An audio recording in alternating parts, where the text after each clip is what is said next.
ਸਤਨਾਮ। ਸੁਨ ਸੰਵਾਦ ਇਹ ਸਭਨ ਕੋ,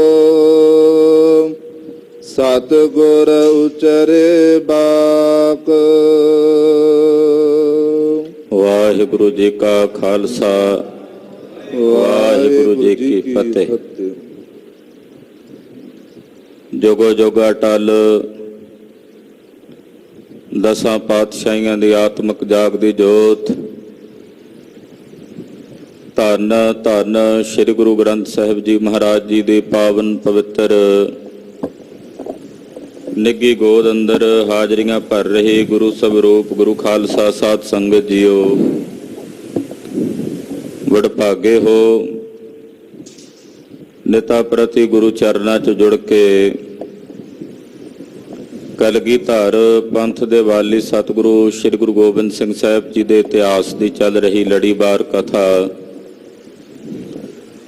ਬਹੁਤ ਹੀ ਅਦਬ ਸਤਿਕਾਰ ਤੇ ਸ਼ਰਧਾ ਸਹਿਤ ਆਪ ਜੀ ਸਰਵਣ ਕਰ ਰਹੇ। ਅੱਜ ਉਹ ਪਵਿੱਤਰ ਦਿਹਾੜਾ ਹੈ ਜਿਸ ਦਿਨ ਸਤਿਕਾਰਯੋਗ ਮਾਤਾ ਗੰਗਾ ਜੀ ਸ਼੍ਰੀ ਗੁਰੂ ਅਰਜਨ ਦੇਵ ਸਾਹਿਬ ਜੀ ਦੇ ਹੁਕਮ ਦੀ ਪਾਲਣਾ ਕਰਕੇ ਸ੍ਰੀ ਅੰਮ੍ਰਿਤਸਰ ਸਾਹਿਬ ਤੋਂ ਮਿੱਸੇ ਪ੍ਰਸ਼ਾਦੇ ਤਿਆਰ ਕਰਕੇ ਬਾਬਾ ਬੁੱਢਾ ਸਾਹਿਬ ਜੀ ਦੇ ਪਾਸ ਬਾਬਾ ਬੁੱਢਾ ਜੀ ਦੀ ਭੀੜ ਵਿੱਚ ਹਾਜ਼ਰ ਹੋਏ ਔਰ ਬਾਬਾ ਬੁੱਢਾ ਸਾਹਿਬ ਜੀ ਨੂੰ ਬੜੇ ਪਿਆਰ ਸਤਿਕਾਰ ਨਾਲ ਪ੍ਰਸ਼ਾਦਾ ਛਕਾਇਆ। ਤੇ ਬਾਬਾ ਜੀ ਨੇ ਅੱਜ ਦੇ ਦਿਨ ਹੀ ਵਾਰ ਦਿੱਤਾ ਸੀ ਕਿ ਮਾਤਾ ਤੁਮਰੇ ਗ੍ਰਹਿ ਪ੍ਰਗਟੇਗਾ ਯੋਧਾ। ਉਹ ਜੋੜ ਮੇਲ ਅੱਜ ਦੇ ਦਿਨ ਤੇ ਕੱਲ ਜਿਹੜਾ ਦਿਨ ਆਉਣਾ, 2 ਦਿਨ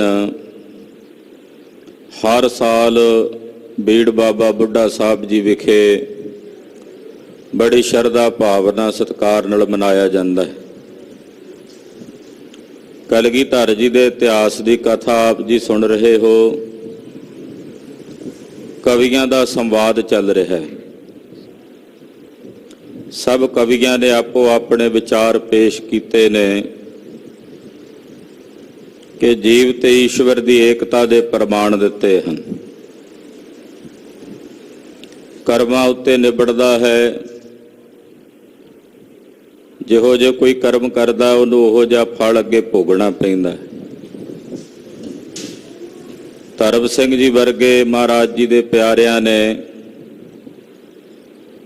ਇਹ ਬਚਨ ਕੀਤਾ ਕਿ ਆਪਣੇ ਇਸ਼ਟ ਨੂੰ ਦੁਨੀਆ ਦੇ ਸਾਰੇ ਦੇਵੀ ਦੇਵਤਿਆਂ ਤੋਂ ਸ਼੍ਰੋਮਣੀ ਜਾਣਨਾ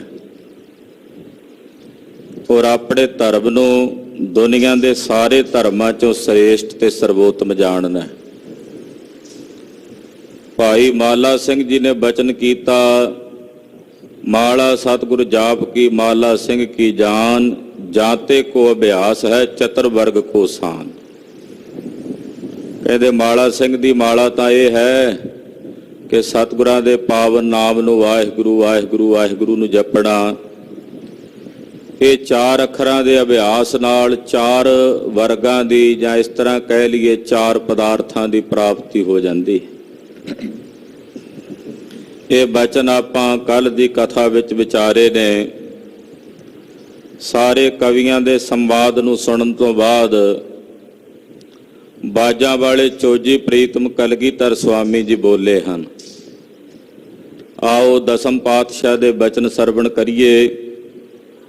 ਸਤਿਗੁਰੂ ਜੀ ਦੇ ਪਵਿੱਤਰ ਚਰਨਾਂ ਦਾ ਧਿਆਨ ਆਪਣੇ ਹਿਰਦਿਆਂ 'ਚ ਧਾਰਦਿਆਂ ਆਪਣੀ ਰਸਨਾ ਨੂੰ ਪਵਿੱਤਰ ਕਰੋ ਤੇ ਆਖੋ ਜੀ ਸਤਨਾਮ ਸ੍ਰੀ ਵਾਹਿਗੁਰੂ ਸਾਹਿਬ ਜੀ। ਸਤਨਾਮ ਸ੍ਰੀ ਵਾਹਿਗੁਰੂ ਸਾਹਿਬ ਜੀ। ਸੁਨ ਸੰਵਾਦ ਇਹ ਸਭਨ ਕੋ, ਸਤਿਗੁਰ ਉਚਰੇ ਬਾਕ। ਜਦੋਂ ਸਾਰੇ ਕਵੀਆਂ ਦਾ ਸੰਵਾਦ ਹੋ ਹਟਿਆ, ਸਾਰੇ ਕਵੀਆਂ ਨੇ ਆਪੋ ਆਪਣੇ ਵਿਚਾਰ ਪੇਸ਼ ਕੀਤੇ। ਕਲਗੀਧਰ ਜੀ ਨੇ ਸੁਆਮੀ ਜੀ ਨੇ ਬਹਿ ਕੇ ਸੁਣੇ ਨੇ। ਸੁਣ ਕੇ ਫਿਰ ਦਸਵੇਂ ਪਾਤਸ਼ਾਹ ਜੀ ਮਹਾਰਾਜ ਜੀ ਬੋਲੇ, ਕਹਿਣ ਲੱਗੇ, ਤੀਨ ਪੁਰਖ ਪਰ ਬੇਦ ਬਾਕ, ਚੌਥੇ ਨ ਅਧਿਕਾਰ। ਮਹਾਰਾਜ ਜੀ ਕਹਿਣ ਲੱਗੇ ਕਿ ਤਿੰਨ ਪੁਰਖਾਂ ਦੇ ਉੱਤੇ ਵੇਦਾਂ ਦੇ ਵਾਕ ਵਿਹਿਤ ਨੇ।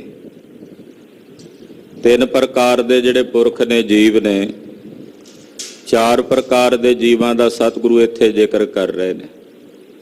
ਜਿਨ੍ਹਾਂ ਚੋਂ ਤਿੰਨ ਪ੍ਰਕਾਰ ਦੇ ਜਿਹੜੇ ਜੀਵ ਨੇ ਉਹਨਾਂ ਵਾਸਤੇ ਵੇਦਾਂ ਦੇ ਵਾਕ ਜਿਹੜੇ ਨੇ ਉਹ ਵਿਹਿਤ ਨੇ, ਚੌਥੇ ਦੇ ਉੱਤੇ ਲਾਗੂ ਨਹੀਂ ਹੁੰਦੇ।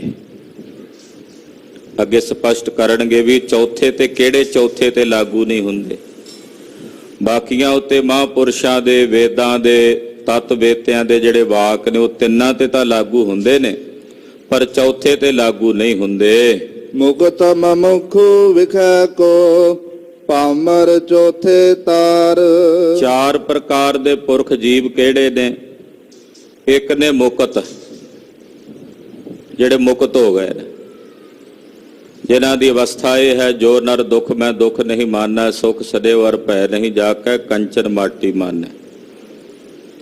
ਇੱਕ ਤਾਂ ਹੋ ਗਏ ਮੁਕਤ, ਜਿਨ੍ਹਾਂ ਲਈ ਹਰਖ ਸੋਗ, ਮਾਣ ਅਪਮਾਨ, ਦੁੱਖ ਸੁੱਖ ਦੋਵੇਂ ਇੱਕ ਸਮਾਨ ਨੇ। ਦੂਸਰੇ ਨੇ ਮਮੋਕਸ਼ੂ, ਜਿਨ੍ਹਾਂ ਅੰਦਰ ਮੁਕਤ ਹੋਣ ਦੀ ਇੱਛਾ ਹੈ, ਹਾਲੇ ਮੁਕਤ ਨਹੀਂ ਹੋਏ ਪਰ ਮੁਕਤੀ ਦੀ ਇੱਛਾ ਹੈ ਵੀ ਅਸੀਂ ਮੁਕਤ ਹੋ ਜਾਈਏ, ਉਹਨੂੰ ਮਮੋਕਸ਼ੂ ਕਹਿੰਦੇ ਨੇ। ਤੇ ਮੁਕਤੀ ਦੀ ਇੱਛਾ ਆਪਾਂ ਸਾਰੇ ਰੱਖਦੇ ਹਾਂ। ਮੁਕਤੀ ਦੀ ਇੱਛਾ ਕੀ ਰੱਖਦੇ ਹਾਂ? ਵੀ ਸਾਡੀ ਦੁੱਖ ਦੀ ਨਿਵਰਤੀ ਹੋ ਜਾਏ, ਸੁੱਖ ਦੀ ਪ੍ਰਾਪਤੀ ਹੋ ਜਾਏ, ਇਸੇ ਨੂੰ ਮੁਕਤੀ ਕਹਿੰਦੇ ਨੇ। ਔਰ ਇਹ ਮੁਕਤੀ ਤਾਂ ਆਪਾਂ ਸਾਰੇ ਚਾਹੁੰਦੇ ਹਾਂ ਵੀ ਸਾਡੇ ਦੁੱਖ ਦੂਰ ਹੋ ਜਾਣ ਤੇ ਸੁੱਖ ਪ੍ਰਾਪਤ ਹੋਵੇ। ਤੂੰ ਬੰਧਨਾਂ ਤੋਂ ਮੁਕਤ ਹੋਣ ਦੀ ਜਿਹੜੀ ਇੱਛਾ ਹੈ, ਜਿਸ ਦੇ ਅੰਦਰ ਹੈ, ਉਹਨੂੰ ਕਹਿੰਦੇ ਨੇ ਮਮੋਕਸ਼ੂ। ਉਹ ਦੂਸਰੇ ਪ੍ਰਕਾਰ ਦੇ ਮਨੁੱਖ ਜੀਵ ਹੋ ਗਏ। ਤੀਸਰੇ ਨੇ ਵਿਸ਼ਈ, ਜਿਨ੍ਹਾਂ ਅੰਦਰ ਵਿਸ਼ੇ ਭੋਗਾਂ ਦੀ ਲੰਪਟਤਾ ਹੈ,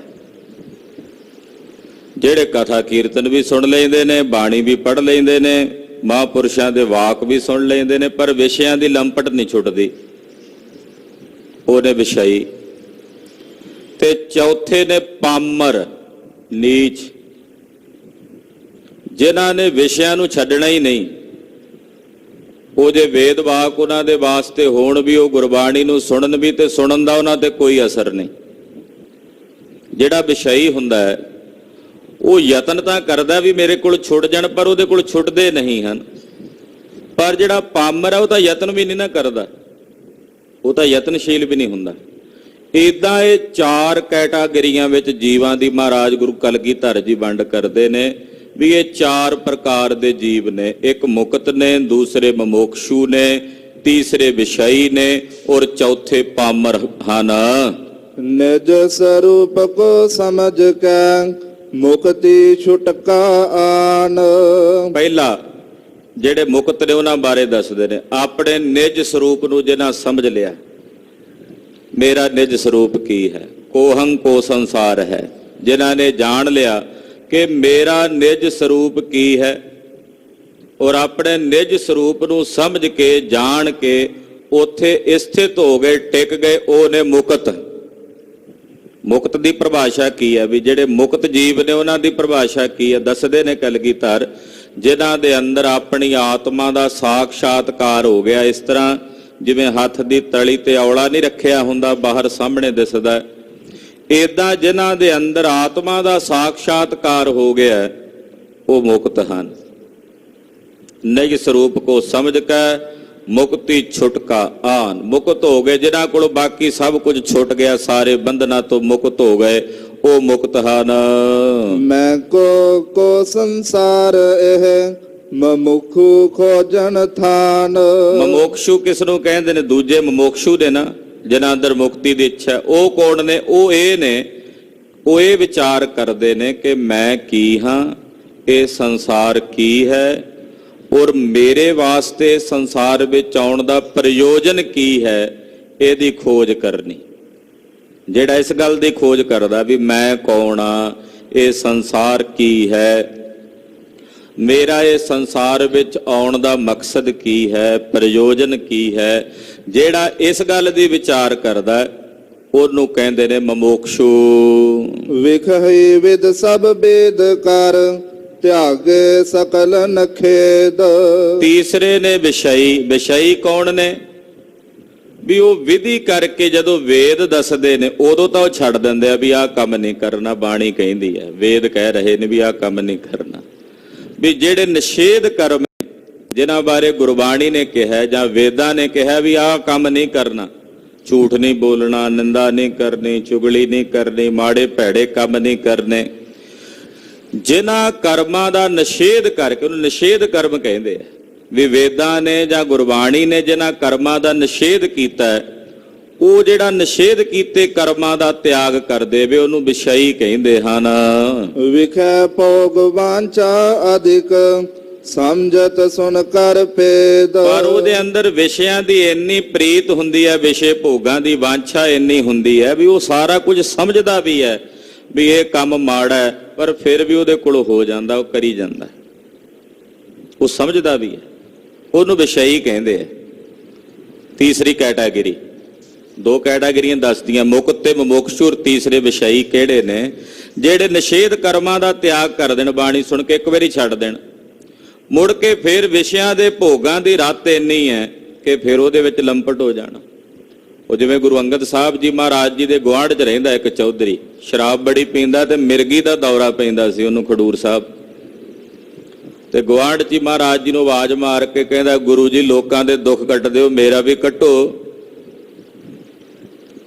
ਮੈਨੂੰ ਮਿਰਗੀ ਪੈਂਦੀ ਆ। ਮਹਾਰਾਜ ਜੀ ਕਹਿੰਦੇ ਸ਼ਰਾਬ ਛੱਡ ਦੇ, ਮਿਰਗੀ ਦੂਰ ਹੋ ਜਾਏਗੀ।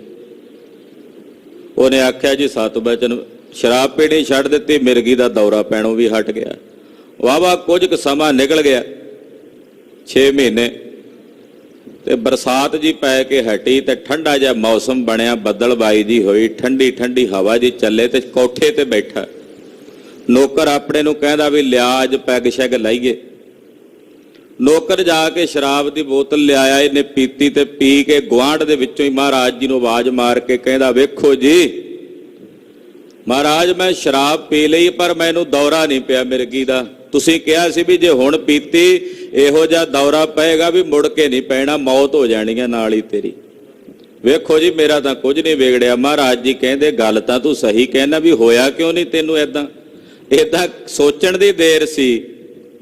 ਝੱਟ ਮਿਰਗੀ ਦਾ ਦੌਰਾ ਪਿਆ, ਕੋਠੇ ਤੋਂ ਧੜਮ ਦੇ ਕੇ ਧੌਣ ਪਰਨੇ ਡਿੱਗਾ, ਨਾਲ ਹੀ ਮੌਤ ਹੋ ਗਈ। ਯਾਨੀ ਕਿ ਪਹਿਲਾਂ ਤਾਂ ਛੱਡ ਦਿੱਤਾ, ਮੁੜ ਕੇ ਰਾਤ ਇੰਨੀ ਜ਼ਿਆਦਾ ਸੀ ਵੀ ਫਿਰ ਉਸੇ ਪਾਸੇ ਚੱਲ। ਉਹਨੂੰ ਕਹਿੰਦੇ ਨੇ ਵਿਸ਼ਈ।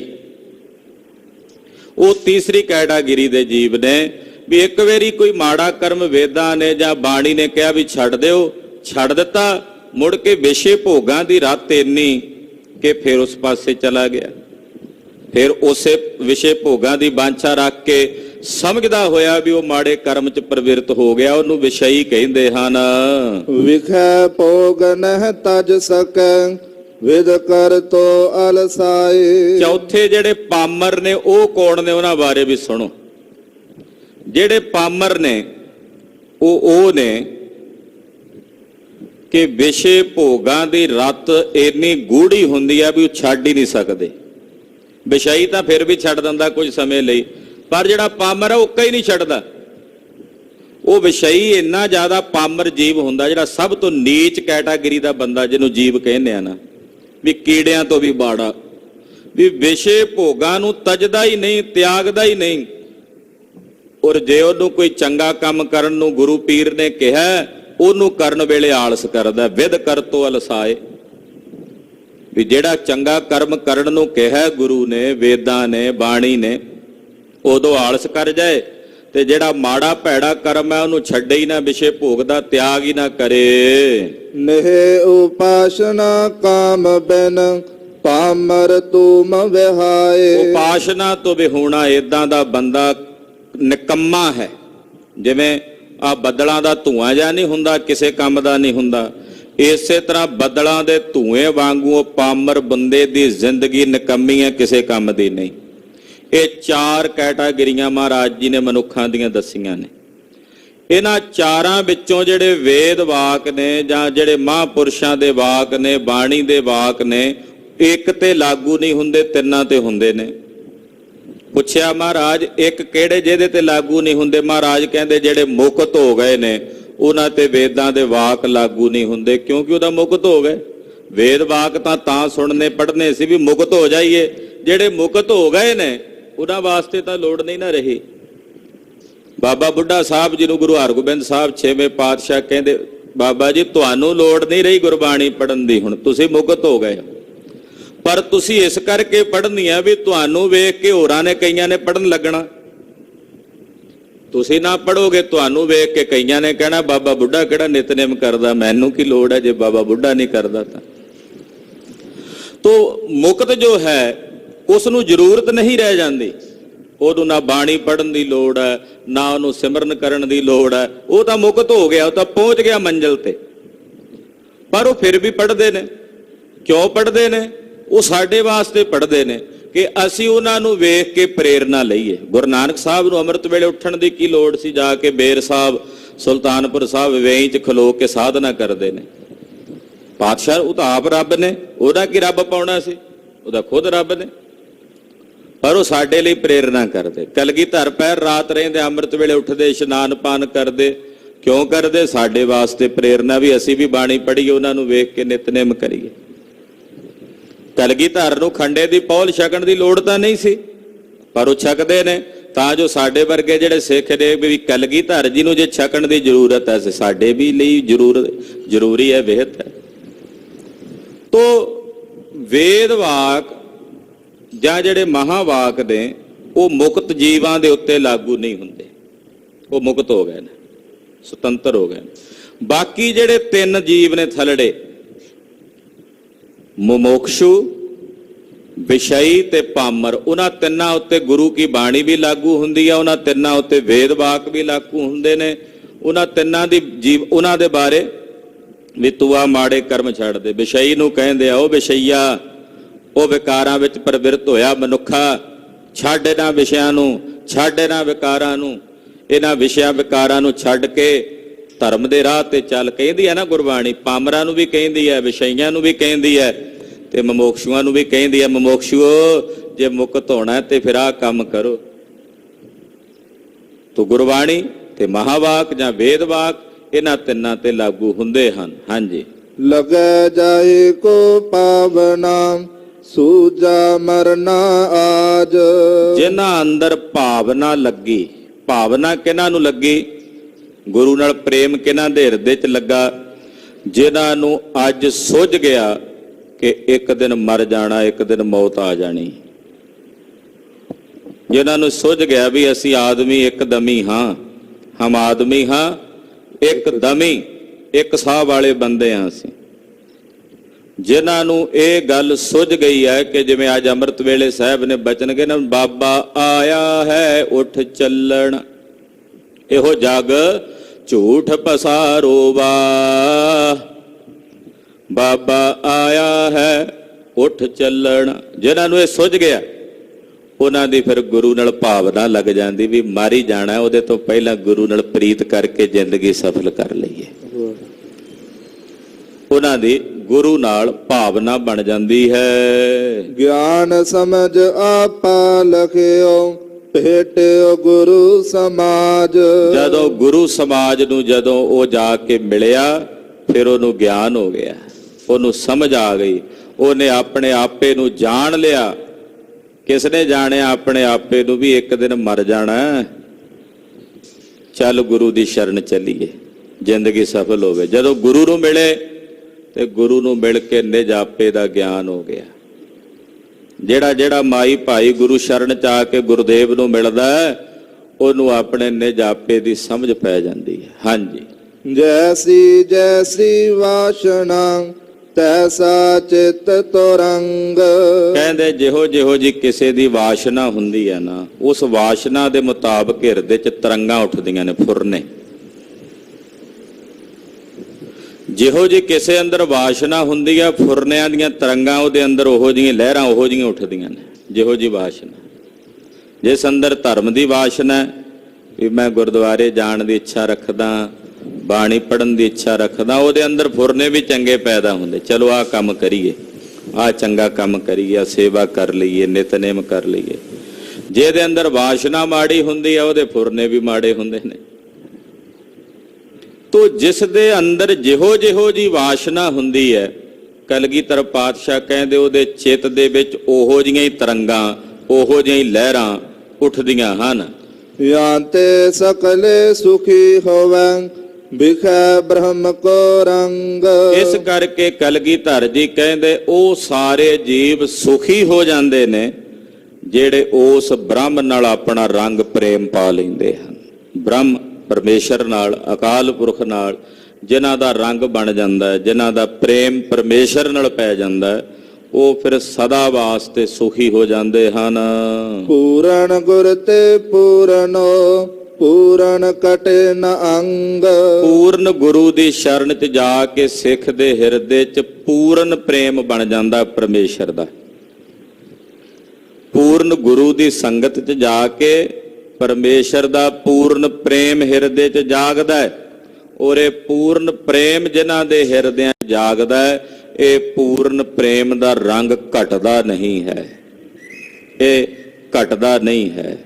ਇਹ ਦਿਨ ਦਿਨ ਚੜ੍ਹੈ ਸਵਾਇਆ, ਸਗੋਂ ਦਿਨ ਪ੍ਰਤੀ ਦਿਨ ਹੋਰ ਨਵਾਂ ਰੰਗ ਚੜ੍ਹਦਾ ਹੈ। ਮੁਕਤ ਜੁਗਤ ਬਪਰੇ ਕਹਾਂ ਐਸਾ ਗੂੜਾ ਰੰਗ।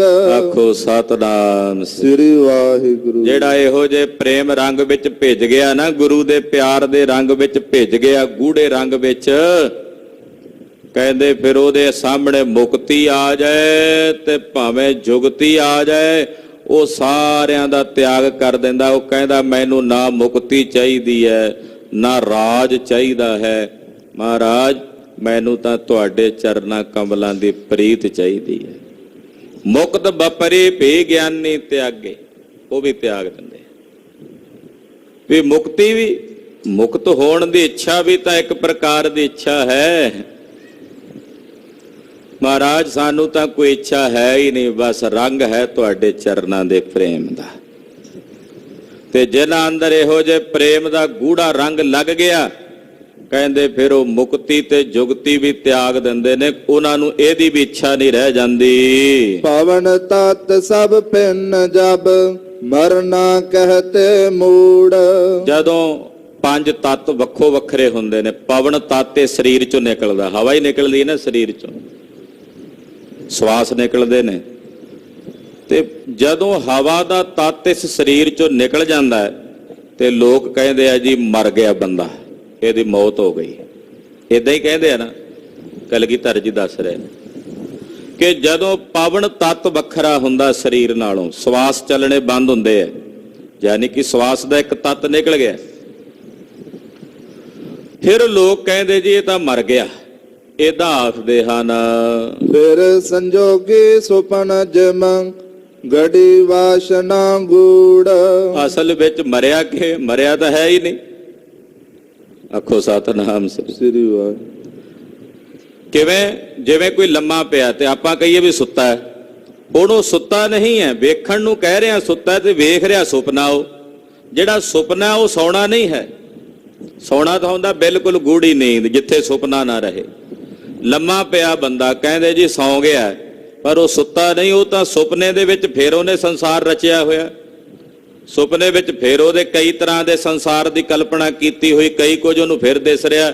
ਬਾਹਰਲਾ ਸਰੀਰ ਉਹਦਾ ਮਰਿਆ ਬਰਾਬਰ ਹੀ ਪਿਆ ਹੋਇਆ, ਅੰਦਰ ਜਿਹੜਾ ਹੋਰ ਸਰੀਰ ਸੀ ਉਹ ਫਿਰ ਚੱਲ ਰਿਹਾ। ਕਹਿੰਦੇ ਇਸੇ ਤਰ੍ਹਾਂ ਜਦੋਂ ਕੋਈ ਬੰਦਾ ਮਰ ਜਾਂਦਾ ਤੇ ਵੇਖਣ ਵਾਲਾ ਕਹਿੰਦਾ ਵੀ ਪਵਨ ਤੱਤ ਰੁਕ ਗਿਆ, ਇਹਦਾ ਮਰ ਗਿਆ, ਸਵਾਸ ਰੁਕ ਗਏ ਨੇ, ਮਰ ਗਿਆ। ਪਰ ਪਾਤਸ਼ਾਹ ਕਹਿੰਦੇ ਮਰਿਆ ਤਾਂ ਹੈ ਨਹੀਂ, ਉਹਦੇ ਅੰਦਰ ਜਿਹੜੀ ਵਾਸ਼ਨਾ ਸੀ, ਉਹ ਵਾਸ਼ਨਾ ਨੇ ਉਹਨੂੰ ਅੱਗੇ ਹੋਰ ਕਿਸੇ ਪੰਜਾਂ ਤੱਤਾਂ ਨਾਲ ਫਿਰ ਜੋੜ ਦਿੱਤਾ, ਯਾਨੀ ਕਿ ਫਿਰ ਅਗਲਾ ਦੂਜਾ ਸਰੀਰ ਦੇ ਦਿੱਤਾ। ਜਿਵੇਂ ਸਥੂਲ ਸਰੀਰ ਲੈ ਕੇ ਅਸੀਂ ਸੌਂ ਗਏ, ਸਾਡੀ ਜਿਹੜੀ ਵਾਸ਼ਨਾ ਸੀ ਉਹਦੇ ਮੁਤਾਬਕ ਸਾਨੂੰ ਸੁਪਨਾ ਆਇਆ, ਉਹ ਅੰਦਰ ਸੁਪਨੇ ਦੇ ਵਿੱਚ ਸਾਡਾ ਇੱਕ ਹੋਰ ਸਰੀਰ ਜਾਗ ਪੈਂਦਾ। ਬਾਹਰ ਇਹ ਸਰੀਰ ਮਰਿਆ ਪਿਆ, ਅੰਦਰ ਸੁਪਨੇ ਵਿੱਚ ਦੂਸਰਾ ਸਰੀਰ। ਇਸੇ ਤਰ੍ਹਾਂ ਜਦੋਂ ਕੋਈ ਮੁਰਦਾ ਹੋ ਜਾਂਦਾ ਹੈ, ਪ੍ਰਾਣ ਨਿਕਲ ਜਾਂਦੇ, ਲੋਕ ਕਹਿੰਦੇ ਪ੍ਰਾਣ ਨਿਕਲ ਗਏ ਮਰ ਗਿਆ, ਪਰ ਕਲਗੀਧਰ ਕਹਿੰਦੇ ਮਰਿਆ ਤਾਂ ਹੈ ਨਹੀਂ। ਉਹਦੀ ਜਿਹੜੀ ਵਾਸ਼ਨਾ ਸੀ ਉਹਨੂੰ ਅੱਗੇ ਫਿਰ ਦੂਸਰੇ ਜਨਮ 'ਚ ਲੈ ਗਈ, ਫਿਰ ਅਗਲੇ ਪੰਜਾਂ ਤੱਤਾਂ ਦੇ ਨਾਲ ਮੇਲ ਕਰਾ ਦਿੱਤਾ, ਯਾਨੀ ਕਿ ਮਰਿਆ ਨਹੀਂ, ਕਿਉਂਕਿ ਵਾਸ਼ਨਾ ਜਿਹੜੀ ਹੈ ਉਹਨੂੰ ਫਿਰ ਸਰੀਰ ਬਦਲਾ ਦਿੰਦੀ ਹੈ। ਵਾਸ਼ਨਾ ਜਦੋਂ ਤੱਕ ਨਹੀਂ ਮਰਦੀ ਉਦੋਂ ਤੱਕ ਅਸਲ ਮਰਨਾ ਨਹੀਂ ਹੁੰਦਾ।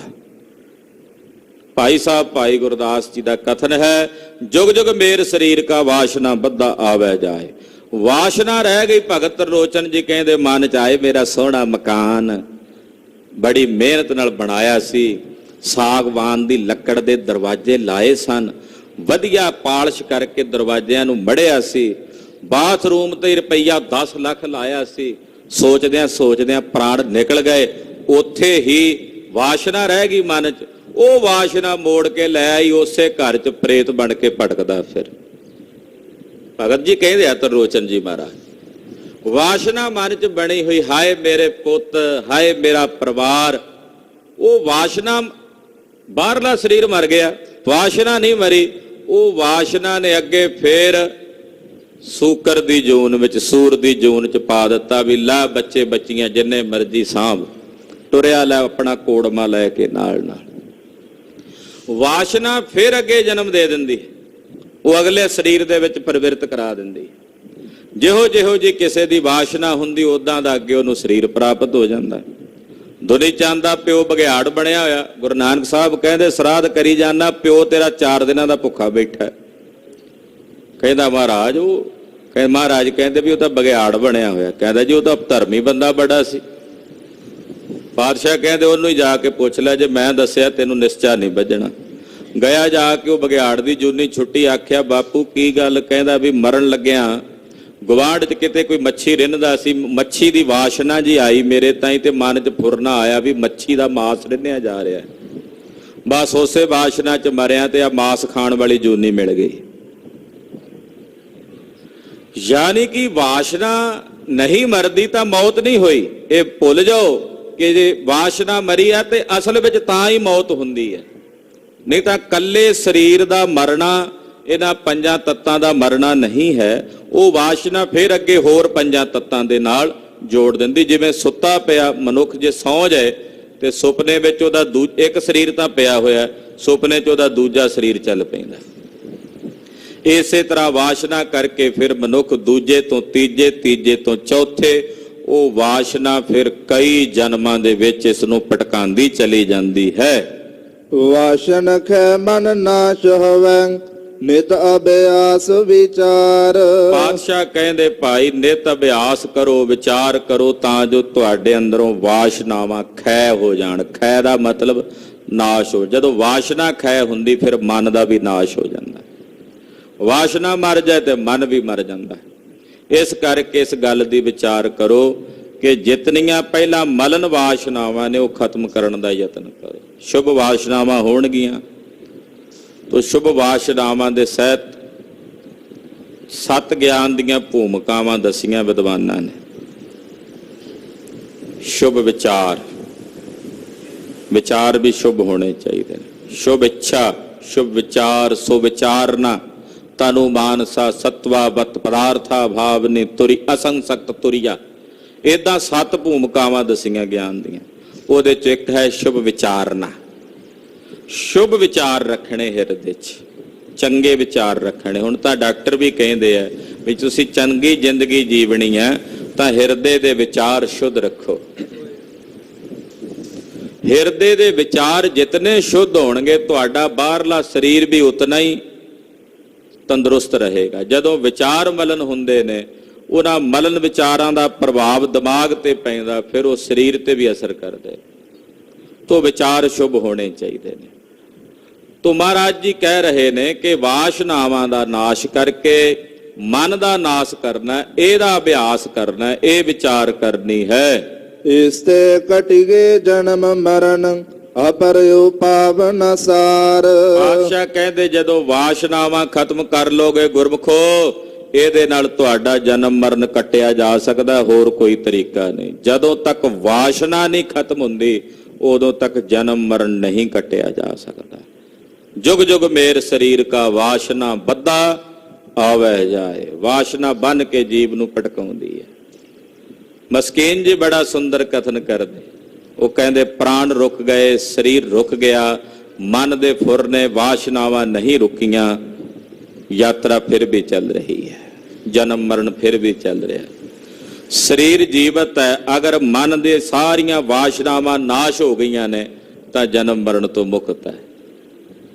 ਕਲਗੀਧਰ ਦੇ ਇਹਨਾਂ ਪਾਵਨ ਬੋਲਾਂ ਦਾ ਦੁਹਰਾਓ ਸੀ ਜੋ ਮਸਕੀਨ ਜੀ ਅਕਸਰ ਕਰਿਆ ਕਰਦੇ ਸਨ।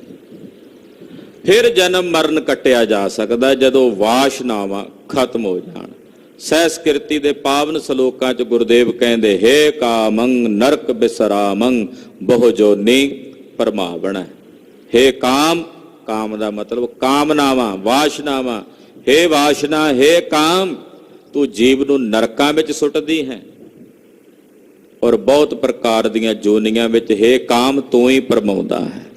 ਹੇ ਕਾਮੰ ਨਰਕ ਬਿਸਰਾਮੰ ਬਹੁ ਜੋਨੀ ਪਰਮਾਵਣ। ਤੂੰ ਬਹੁ ਜੋਨੀਆਂ ਦੇ ਵਿੱਚ ਜੀਵ ਨੂੰ ਭਟਕਾਉਣਾ। ਇਹ ਵਾਸ਼ਨਾ। ਪਾਤਸ਼ਾਹ ਕਹਿੰਦੇ ਵਾਸ਼ਨਾਵਾਂ ਨੂੰ ਮਾਰਨ ਤੋਂ ਬਾਅਦ ਹੀ ਜਨਮ ਮਰਨ ਕੱਟਿਆ ਜਾ ਸਕਦਾ ਹੈ, ਹੋਰ ਕੋਈ ਉਪਾਅ ਨਹੀਂ ਹੈ ਜਨਮ ਤੇ ਮਰਨ ਤੋਂ ਮੁਕਤ ਹੋਣ ਦਾ। ਸਭੇ ਉਪਾਵ ਸਮਦਮ ਚਰਜ ਜੋਗ ਜਗ ਤਪ ਦਾਨ। ਕਹਿੰਦੇ ਕਿੰਨੇ ਉਪਾਅ ਨੇ। ਸਮ ਕਰਨਾ, ਸਮ ਦਾ ਮਤਲਬ ਮਨ ਨੂੰ ਰੋਕਣਾ, ਦਮ ਦਾ ਮਤਲਬ ਇੰਦਰੀਆਂ ਨੂੰ ਰੋਕਣਾ, ਚਰਜ ਬ੍ਰਹਮਚਰਜ ਰੱਖਣਾ। ਬ੍ਰਹਮਚਰਜ 8 ਪ੍ਰਕਾਰ ਦੇ ਕਾਮ ਦੇ ਉੱਤੇ ਜਿੱਤ ਪ੍ਰਾਪਤ ਕਰਕੇ ਬ੍ਰਹਮਚਰਜ ਰੱਖਣਾ। ਫਿਰ ਯੋਗ ਕਰਨਾ, ਯੱਗ ਕਰਨੇ, ਤਪ ਕਰਨਾ, ਦਾਨ ਕਰਨੇ, ਇਹ ਜਿੰਨੇ ਵੀ ਕਰਮ ਹਨ। ਸਤ ਸੰਗਤ ਬਿਨ ਬਿਫਲ ਹੋਵੈ ਬਾਂਝ ਸੁਵਨ ਸਮਮਾਨ। ਜੇ ਸਾਰੇ ਕਰਮ ਕਰਦਾ ਜਿਹੜੇ ਉੱਪਰ ਦੱਸੇ ਨੇ ਪਰ ਸਾਧ ਸੰਗਤ ਨਹੀਂ ਕਰਦਾ ਤਾਂ ਮਹਾਰਾਜ ਜੀ ਕਹਿੰਦੇ ਸਤ ਸੰਗਤ ਕੀਤੇ ਬਿਨਾ ਇਹ ਸਾਰੇ ਹੀ ਕਰਮ ਨਿਸ਼ਫਲ ਨੇ। ਜਿਵੇਂ ਬਾਂਝ ਦਾ ਪੁੱਤਰ ਨਹੀਂ ਨਾ ਹੋ ਸਕਦਾ, ਯਾਨੀ ਕਿ ਜਿਵੇਂ ਬਾਂਝ ਦੇ ਪੁੱਤ ਨਹੀਂ ਹੋ ਸਕਦਾ, ਸੰਤਾਨ ਨਹੀਂ ਹੋ ਸਕਦੀ, ਉਹਦਾ ਜੀਵਨ ਨਿਸ਼ਫਲ ਜਾਣਿਆ ਜਾਂਦਾ ਹੈ।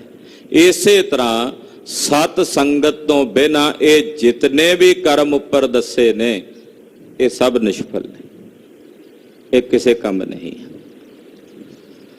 ਚਾਹੇ ਉਹ ਯੱਗ ਕਰਨਾ, ਚਾਹੇ ਸਾਮ ਦਮ ਕਰਨਾ, ਚਾਹੇ ਉਹ ਦਾਨ ਕਰਨਾ, ਚਾਹੇ ਉਹ ਬ੍ਰਹਮਚਰਜ ਰੱਖਣਾ, ਚਾਹੇ ਉਹ ਵਰਤ ਰੱਖਣ, ਜਿੰਨੇ ਵੀ ਕਰਮ ਕਾਂਡ ਨੇ ਸਤ ਸੰਗਤ ਤੋਂ ਬਿਨਾ ਸਾਰੇ ਨਿਸ਼ਫਲ ਨੇ। ਜਦੋਂ ਸਤ ਸੰਗਤ ਕਰੀਏ ਫਿਰ ਇਹ ਸਾਰੇ ਸਮਦਮ ਆਦਿਕ ਜਿਹੜੇ ਯੋਗ ਯੱਗ ਤਪ ਦਾਨ ਆਦਿਕ ਕਰਮ ਨੇ ਇਹ ਵੀ ਸਫਲੇ ਹੋ ਜਾਂਦੇ ਹਨ। ਸਵਈਆ ਕੰਤ ਕੇ ਕਾਰਨ ਬਿਆਹੇ ਰਚਿਓ। ਕਹਿੰਦੇ ਉਦਾਹਰਣ ਦਿੰਦੇ ਮਹਾਰਾਜ, ਕਹਿੰਦੇ ਸਾਧਨ ਕਿਉਂ ਕਰਦੇ ਆਪਾਂ? ਜਿਹੜੇ ਆ ਸਾਧਨ ਦੱਸੇ ਨੇ, ਸਾਧ ਸੰਗਤ ਕਰਨੀ, ਸਮਦਮ ਕਰਨਾ, ਚੰਗੇ ਕੰਮ ਕਰਨੇ, ਦਾਨ ਪੁੰਨ ਕਰਨਾ, ਧਰਮ ਸਥਾਨਾਂ ਦੀ ਯਾਤਰਾ ਕਰਨੀ, ਇਹ ਕਿਉਂ ਕੀਤੇ ਜਾਂਦੇ ਆ? ਭਲਾ ਗੁਰੂ ਘਰ ਚੱਲ ਕੇ ਆਉਣਾ, ਸੰਗਤ ਵਿੱਚ ਬਹਿ ਕੇ ਕੀਰਤਨ ਸੁਣਨਾ, ਕਥਾ ਸੁਣਨੀ, ਗੁਰਬਾਣੀ ਪੜ੍ਹਨੀ, ਇਹ ਕਿਉਂ ਕੀਤੇ ਜਾਂਦੇ ਆ ਸਾਧਨ? ਇਹਨਾਂ ਦਾ ਮਤਲਬ ਕੀ ਹੈ? ਉਦਾਹਰਣ ਦਿੰਦੇ ਨੇ, ਕਹਿੰਦੇ ਜਿਵੇਂ ਪਤੀ ਦੀ ਪ੍ਰਾਪਤੀ ਕਰਨ ਲਈ ਕੰਤ ਕੇ ਕਾਰਨ ਵਿਆਹ ਰਚਿਓ। ਪਤੀ ਨੂੰ ਪ੍ਰਾਪਤ ਕਰਨ ਲਈ ਵਿਆਹ ਦਾ ਸਮਾਗਮ ਰੱਖਿਆ ਜਾਂਦਾ ਲੜਕੀ ਦਾ, ਉਹਦੇ ਵਿਆਹ ਦਾ ਸਮਾਗਮ, ਉਹਦੇ ਵਿਆਹ ਦਾ ਪ੍ਰੋਗਰਾਮ ਉਲੀਕਿਆ ਜਾਂਦਾ ਕਿ ਇਹਨੇ ਆਪਣੇ ਪਤੀ ਨੂੰ ਪ੍ਰਾਪਤ ਕਰਨਾ, ਤੇ ਪਤੀ ਦੀ ਪ੍ਰਾਪਤੀ ਵਾਸਤੇ ਵਿਆਹ ਦਾ ਸਾਰਾ ਸਮਾਗਮ ਰਚਿਆ ਜਾਂਦਾ ਹੈ। ਨਰ ਬ੍ਰਿੰਦ ਕੋ ਸਾਜ ਜਨੇਤ ਮੰਗਾਈ। ਬਹੁਤ ਸਾਰੇ ਨਰਾਂ ਦੇ ਸੁਮੇਲ ਦੇ ਨਾਲ ਬਰਾਤ ਮੰਗਾਈ ਗਈ ਵੀ ਲਾੜੇ ਨਾਲ ਪਤੀ ਨਾਲ ਬਰਾਤ ਆਉਣੀ। ਮੁੱਖ ਪ੍ਰਯੋਜਨ ਤਾਂ ਇਸਤਰੀ ਲੜਕੇ ਦੇ ਲੜਕੀ ਦੇ ਵਿਆਹ ਦਾ ਹੁੰਦਾ ਨਾ, ਵੀ ਲੜਕੀ ਨੇ ਵਰ ਪ੍ਰਾਪਤ ਕਰਨਾ, ਉਹਦੇ ਵਰ ਪ੍ਰਾਪਤ ਵਾਸਤੇ ਵਰ ਦੇ ਨਾਲ ਬਰਾਤ ਵੀ ਮੰਗਾਈ। ਦੇਵਕ ਪੂਜਨ ਬੰਦ ਸੋ ਬੰਧਨ। ਫਿਰ ਜੋ ਆਪਣੇ ਆਪਣੇ ਜਿਨ੍ਹਾਂ ਦੇ ਰੀਤੀ ਰਿਵਾਜ ਹੁੰਦੇ ਉਹਦੇ ਮੁਤਾਬਕ ਉਹ ਆਪਣੇ ਦੇਵਤਿਆਂ ਨੂੰ ਪੂਜਦੇ ਨੇ, ਉਹ ਆਪੋ ਆਪਣੇ ਗੁਰਦੇਵਾਂ ਦੀ ਪੂਜਾ ਕਰਦੇ ਨੇ, ਉਹਨਾਂ ਅੱਗੇ ਅਰਜ਼ੋਈਆਂ ਅਰਦਾਸਾਂ ਕਰਦੇ ਨੇ। ਬੰਧ ਸੋ ਬੰਧਨ, ਕਈ ਤਰ੍ਹਾਂ ਦੇ ਬੰਧਨ ਬੰਨਦੇ ਨੇ, ਕੋਈ ਮੋਲੀਆਂ ਬੰਨਦਾ ਹੈ ਜਾਂ ਕੋਈ ਕਈ ਤਰ੍ਹਾਂ ਦੇ ਹੋਰ ਧਾਗੇ ਫੁੱਲਾਂ ਦੀਆਂ ਮਲਾਵਾਂ ਆਦਿ ਘਰ ਦੇ ਵਿੱਚ ਬੰਨੀਆਂ ਜਾਂਦੀਆਂ ਹਨ। ਅਬੁੱਧ ਪੰਡਤ ਲੀਨ ਬੁਲਾਈ। ਚੰਗੇ ਸਿਆਣੇ ਪੰਡਤ ਨੂੰ ਬੁਲਾਇਆ ਜਾਂਦਾ ਵੀ ਤੂੰ ਪੜ੍ਹਨੇ ਨੇ ਵੇਦ ਮੰਤਰ, ਆ ਕੇ ਵਿਆਹ ਕਰਨਾ, ਤੂੰ ਮੰਤਰ ਪੜ੍ਹਨੇ ਨੇ, ਆਹੂਤੀ ਦੇਣੀ ਹੈ, ਜਾਂ ਚੰਗੇ ਗ੍ਰੰਥੀ ਸਿੰਘ ਨੂੰ ਬੁਲਾਇਆ ਜਾਂਦਾ, ਭਾਈ ਤੁਸੀਂ ਲਾਵਾਂ ਦਾ ਪਾਠ ਕਰਨਾ। ਰਾਗੀ ਸਿੰਘਾਂ ਨੂੰ ਬੁਲਾਇਆ ਜਾਂਦਾ, ਤੁਸੀਂ ਲਾਵਾਂ ਗਾਉਣੀਆਂ ਨੇ।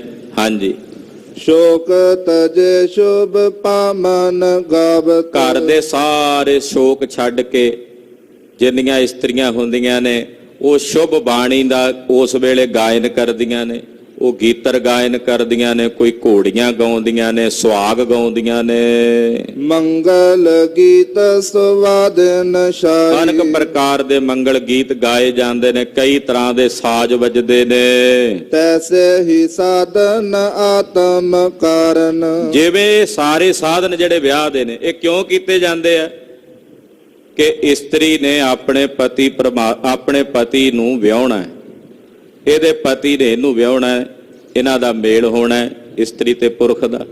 ਉਹਦੇ ਲਈ ਹੋਏ ਨੇ ਨਾ ਇਹ ਸਾਰੇ ਸਾਧਨ। ਜੇ ਉਹ ਵਿਆਹ ਵਾਲਾ ਕੰਮ ਨਾ ਹੋਵੇ, ਮੇਲ ਵਾਲੀ ਗੱਲ ਨਾ ਹੋਵੇ ਇਸਤਰੀ ਪਤੀ ਪਤਨੀ ਦੀ, ਤਾਂ ਫਿਰ ਇਹ ਸਾਰੇ ਕੰਮ ਜਿੰਨੇ ਵੀ ਨੇ ਕਿਸੇ ਕੰਮ ਦੇ ਨਹੀਂ। ਇਹ ਤਾਂ ਹੀ ਕੀਤੇ ਜਾਂਦੇ ਆ ਨਾ ਵੀ ਇਹਨਾਂ ਦਾ ਮੇਲ ਹੋਣਾ। ਫਿਰ ਇਸੇ ਤਰ੍ਹਾਂ ਇਹ ਜਿੰਨੇ ਵੀ ਸਾਧਨ ਆਪਾਂ ਕਰਦੇ ਹਾਂ, ਚਾਹੇ ਉਹ ਨਿਤਨੇਮ ਕਰਨਾ, ਅੰਮ੍ਰਿਤ ਵੇਲੇ ਉੱਠਣਾ, ਬਾਣੀ ਪੜ੍ਹਨੀ ਹੈ, ਸੰਗਤ ਕਰਨੀ ਹੈ, ਦਾਨ ਕਰਨਾ, ਧਰਮ ਸਥਾਨਾਂ ਦੀ ਯਾਤਰਾ ਕਰਨੀ, ਪੁੰਨ ਕਰਨੇ ਨੇ, ਇਹ ਜਿੰਨੇ ਵੀ ਕਰਮ ਨੇ ਕਿਉਂ ਕਰਦੇ ਆ ਕਿ ਸਾਨੂੰ ਸਾਡਾ ਪਤੀ ਪ੍ਰਮਾਤਮਾ ਜਿਹੜੀ ਆਤਮਾ ਹੈ ਉਹ ਸਾਨੂੰ ਮਿਲ ਜਾਏ, ਉਹਦੇ ਨਾਲ ਅਸੀਂ ਅਭੇਦ ਹੋ ਜਾਈਏ। ਨਾਹੇ ਲਖਿਓ ਤਹ ਕੌਣ ਸਹਾਈ। ਤੇ ਜੇ ਉਹਨੂੰ ਆਤਮਾ ਨੂੰ ਜਾਣਿਆ ਹੀ ਨਹੀਂ, ਅਸਲੀ ਕੰਮ ਖੁੰਝ ਹੀ ਗਿਆ, ਉਹਨੂੰ ਜਾਣਿਆ ਹੀ ਨਹੀਂ ਵੀ ਮੈਂ ਆਤਮਾ ਨੂੰ ਮਿਲਣਾ ਸੀ, ਇਹ ਰਚ ਗਿਆ ਉਧਰ ਵਿਆਹ ਦੇ ਚੱਕਰਾਂ ਦੇ ਵਿੱਚ, ਉੱਥੇ ਹੀ ਉਲਝ ਕੇ ਰਹਿ ਗਿਆ ਵੀ ਨੱਚਣਾ ਟੱਪਣਾ ਹੀ ਸ਼ਾਇਦ ਵਿਆਹ ਸੀ। ਵਿਆਹ ਨੱਚਣਾ ਟੱਪਣਾ ਨਹੀਂ ਸੀ, ਵਿਆਹ ਉੱਥੇ ਲੱਗੇ ਭਾਂਤ ਭਾਂਤ ਦੇ ਪਕਵਾਨ ਨਹੀਂ ਸਨ। ਵਿਆਹ ਤਾਂ ਉਹ ਸੀ ਜਿਹੜਾ ਮਹਾਰਾਜ ਜੀ ਦੀ ਹਜ਼ੂਰੀ ਦੇ ਵਿੱਚ ਹੋਣਾ ਸੀ, ਜਾਂ ਕੋਈ ਵੇਦ ਪਾਠ ਪੜ੍ਹਨ ਵਾਲੇ ਹਿੰਦੂ ਵੀਰਾਂ ਦੇ ਵਿੱਚ ਉਹ ਵੇਦੀ ਦੇ ਆਲੇ ਦੁਆਲੇ ਫਿਰ ਉਹ ਸੀ ਵਿਆਹ। ਬਾਕੀ ਤਾਂ ਸਾਰੇ ਸਾਧਨ ਸਨ ਉਸ ਵਿਆਹ ਨੂੰ ਕਰਨ ਵਾਸਤੇ। ਹੁਣ ਉਹ ਕੰਮ ਹੋਵੇ ਨਾ, ਬਾਕੀ ਸਾਰੇ ਹੋ ਜਾਣ ਤੇ ਕੀ ਦੱਸੋ ਫਿਰ ਉਹ ਵਿਆਹ ਸਫਲ ਹੁੰਦਾ? ਆਤਮਾ ਦੀ ਪ੍ਰਾਪਤੀ ਨਹੀਂ ਹੋਈ, ਬਾਕੀ ਬੜੇ ਸਾਧਨ ਕਰ ਲਏ, ਉੱਥੇ ਹੀ ਉਲਝ ਕੇ ਰਹਿ ਗਏ।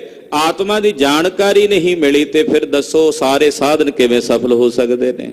ਸਾਧਨਾਂ ਦੀ ਸਫਲਤਾ ਤਾਂ ਤਦ ਹੀ ਹੋਣੀ ਹੈ ਜੇ ਅਸੀਂ ਨਿਜ ਆਪੇ ਨੂੰ, ਨਿਜ ਸਵਰੂਪ ਨੂੰ ਜਾਣ ਲਈਏ। ਆਪਣੇ ਆਤਮ ਸਰੂਪ ਦੇ ਅਭਿਆਸ ਨੂੰ ਜਾਣਨ ਲਈ, ਉਸ ਨੂੰ ਸਾਖਸ਼ਾਤਕਾਰ ਕਰਨ ਲਈ ਅਸੀਂ ਸਾਧਨ ਕਰਦੇ ਹਾਂ। ਸਾਨੂੰ ਤਾਂ ਮਾਫ ਕਰਨਾ ਇਹ ਵੀ ਨਹੀਂ ਪਤਾ ਵੀ ਅਸੀਂ ਨਿਤਨੇਮ ਕਿਉਂ ਕਰਦੇ ਹਾਂ। ਅਸੀਂ ਨਿਤਨੇਮ ਇਸ ਕਰਕੇ ਕਰਦੇ ਹਾਂ, ਮਹਾਰਾਜ ਮੇਰਾ ਕੋਰਟ 'ਚ ਕੇਸ ਚੱਲਦਾ, ਮੈਂ ਜਿੱਤ ਜਾ।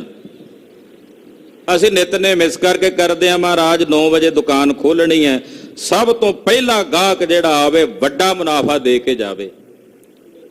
ਮੈਂ ਨਿਤਨੇਮ ਇਸ ਕਰਕੇ ਕਰਦਾ ਹਾਂ ਕਿ ਮਹਾਰਾਜ ਖੇਤਾਂ ਵਿੱਚ ਜਿਹੜੀ ਫਸਲ ਬੀਜੀ ਆ ਚੰਗੀ 4 ਗੁਣਾ ਹੋ ਕੇ ਫਸਲ ਆਵੇ ਘਰ 'ਚ।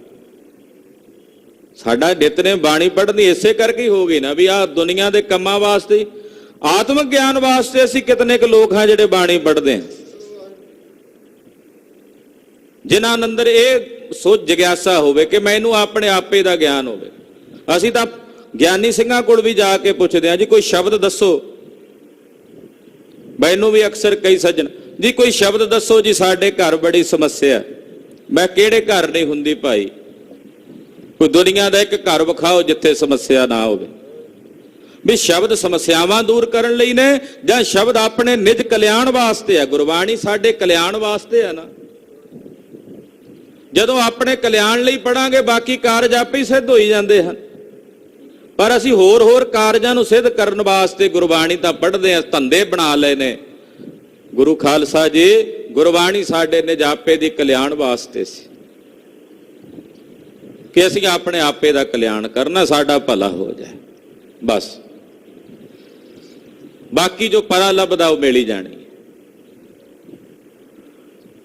ਹੁਣ ਅਸਲੀ ਕੰਮ ਸਾਨੂੰ ਖੁੰਝਿਆ ਹੋਇਆ, ਸਾਧਨ ਵਿਆਹ ਦੇ ਬੜੇ ਬਣਾਏ ਨੇ, ਅਸਲੀ ਕੰਮ ਸਾਨੂੰ ਪਤਾ ਨਹੀਂ ਹੈ। ਤੇ ਫਿਰ ਭਾਈ ਉਹ ਬਾਹਰਲੇ ਜਿਹੜੇ ਸਾਧਨ ਨੇ ਉਹ ਕਿਸ ਕੰਮ ਦੇ? ਆਨੰਦ ਕਾਰਜ ਦੇ ਸਮੇਂ ਲਾੜਾ ਲਾੜੀ, ਉਹਦੇ ਮਾਂ ਪਿਓ, ਮਜਬੂਰੀ ਹੁੰਦੀ ਉਹਨਾਂ ਦੇ ਵੀ ਆਉਣ ਦੀ, ਨਹੀਂ ਤਾਂ ਬੱਸ ਚੱਲੇ ਤੇ ਆਖਣ ਕੋਈ ਨਹੀਂ ਤੁਸੀਂ ਆਪੇ ਹੀ ਕਰ ਲਿਆਓ, ਪੱਲਾ ਫੜਾਣਾ ਪੈਂਦਾ ਮਾਂ ਪਿਓ ਨੂੰ, ਅਰਦਾਸ, ਨਹੀਂ ਤਾਂ ਚਿੱਤ ਉਹਨਾਂ ਦਾ ਵੀ ਨਹੀਂ ਕਰਦਾ ਆਉਣ ਨੂੰ। 5-7 ਜੀ ਹੋਰ ਆ ਜਾਣਗੇ, ਬਾਕੀ ਸਾਰੇ ਉੱਥੇ ਪੈਲਸਾਂ ਵਿੱਚ ਬੈਠੇ ਉਹ ਹੋਰ ਕੰਮ ਨੂੰ ਤਰਜੀਹ ਦੇ ਰਹੇ ਨੇ। ਜਿਹੜਾ ਮੇਨ ਕੰਮ ਸੀ ਗੁਰੂ ਕੀ ਹਜ਼ੂਰੀ ਵਿੱਚ, ਉੱਥੇ ਕੇਵਲ 5-7 ਜੀ, ਉਹ ਵੀ ਮਜਬੂਰੀ ਦੇ ਬੱਧੇ ਹੁੰਦੇ ਆ। ਮੈਂ ਮਾਫ ਕਰਨਾ ਇਹ ਸ਼ਬਦ ਵਰਤ ਰਿਹਾ।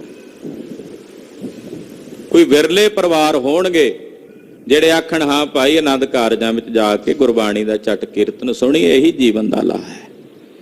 ਜਿਵੇਂ ਆਹ ਜੀਵ ਇਸਤਰੀ ਦਾ ਮੇਲ ਹੋ ਰਿਹਾ ਹੈ ਪਤੀ ਨਾਲ, ਇਸੇ ਤਰ੍ਹਾਂ ਸਾਡਾ ਵੀ ਮੇਲ ਹੋ ਜਾਏ ਉਸ ਰੱਬ ਨਾਲ। ਅਸੀਂ ਲਾਵਾਂ ਸੁਣੀਏ ਚੱਲ ਕੇ, ਜੀਵਾਤਮਾ ਦਾ ਪਰਮਾਤਮਾ ਨਾਲ ਮੇਲ ਹੋ ਜਾਏ।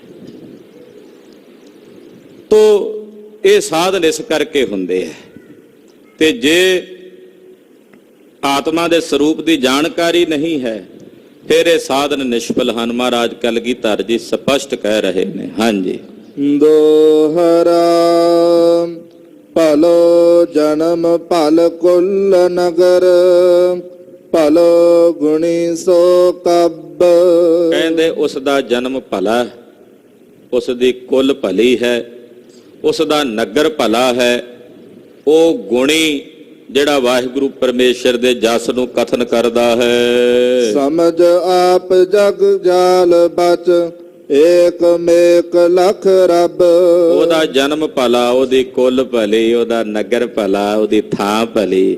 ਜਿਹੜਾ ਆਪਣੇ ਨਿਜ ਸਰੂਪ ਨੂੰ ਸਮਝ ਜਾਂਦਾ ਤੇ ਜਗਤ ਦੇ ਚਾਲਾਂ ਤੋਂ ਬਚ ਕੇ ਇੱਕ ਬਿਕ ਹੋ ਜਾਂਦਾ ਪਰਮੇਸ਼ਰ ਵਿੱਚ, ਉਹਦਾ ਜਨਮ ਵੀ ਭਲਾ, ਉਹਦੀ ਕੁਲ ਵੀ ਭਲੀ, ਉਹਦਾ ਨਗਰ ਵੀ ਭਲਾ। ਆਖੋ ਸਤਨਾਮ ਸ੍ਰੀ ਵਾਹਿਗੁਰੂ। ਪਾਤਸ਼ਾਹ ਕਹਿੰਦੇ ਉਹਦਾ ਨਗਰ ਵੀ ਭਲਾ ਜਿੱਥੇ ਉਹ ਰਹਿੰਦਾ ਹੈ, ਜਿਸ ਨੇ ਆਪਣੇ ਨਿਜ ਸਰੂਪ ਨੂੰ ਜਾਣ ਲਿਆ ਔਰ ਜਗਤ ਦੇ ਜਾਲਾਂ ਤੋਂ ਬਚ ਕੇ ਇੱਕ ਮਿਕ ਹੋ ਗਿਆ।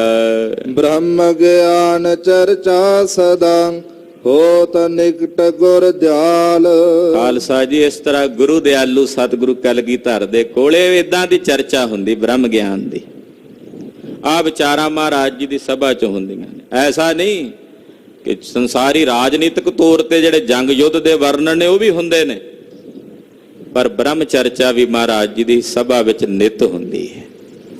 ਇਹ ਬ੍ਰਹਮ ਚਰਚਾ ਸਾਰੀ ਜਿਹੜੀ ਕੱਲ ਦੀ ਕਥਾ ਆਪ ਜੀ ਨੇ ਸੁਣੀ ਆ ਜਾਂ ਜਿਹੜੀ ਅੱਜ ਸੁਣ ਰਹੇ ਹੋ, ਇਹ ਬ੍ਰਹਮ ਚਰਚਾ।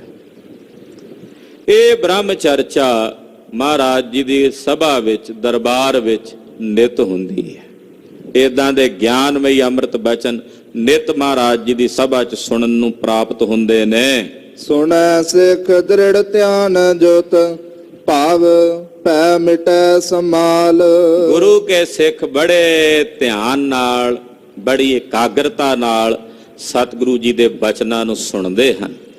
ਤੇ ਜਿਹੜੇ ਸੁਣਦੇ ਨੇ ਤੇ ਸੁਣ ਕੇ ਹਿਰਦੇ 'ਚ ਵਸਾਉਂਦੇ ਨੇ, ਉਹਨਾਂ ਦਾ ਜਨਮ ਮਰਨ ਕੱਟਿਆ ਜਾਂਦਾ ਹੈ। ਉਹਨਾਂ ਦਾ ਜਨਮ ਮਰਨ ਕੱਟਿਆ ਜਾਂਦਾ ਹੈ। ਭਵ ਭੈ ਮਿਟੈ, ਉਹਨਾਂ ਦੇ ਜਨਮ ਦੇ ਸੰਸਾਰ ਦੇ ਜਿਹੜੇ ਡਰ ਨੇ ਮਿਟ ਜਾਂਦੇ ਨੇ ਔਰ ਉਹ ਆਪਣੇ ਨਿਜ ਸਰੂਪ ਨੂੰ ਸੰਭਾਲ ਲੈਂਦੇ ਹਨ। ਜੋ ਪਈ ਇੱਕ ਦਿਨ ਗੁਰੂ ਸਮੀਪ ਸੁਖਦਾਈ। ਇਸੇ ਤਰ੍ਹਾਂ ਰੋਜ਼ ਕੋਈ ਨਾ ਕੋਈ ਵਿਦਵਾਨ ਆਉਂਦਾ। ਪਾਤਸ਼ਾਹ ਦੀ ਸਭਾ 'ਚ ਵਿਦਵਾਨਾਂ ਦੀ ਸਭਾ ਲੱਗਦੀ ਹੈ।